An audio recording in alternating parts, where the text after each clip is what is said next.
Torun, kan du peka på din haka? Och kinden? Och var är armbågen? Ja, då blir det axeln. Axel, var är armbågen? Kommer du ihåg? Där, ja. Och var är rumpan? Och var är knät? Där. Och var är hälen? Där. Där, ja. Igen. Där. Och var är ögat? Igen. Var är ögat? Peka. Var är Toruns öga?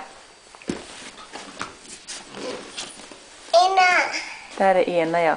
Och var är Toruns tunga? Kan du vifta med tungan då? Och ska du ställa dig på tå?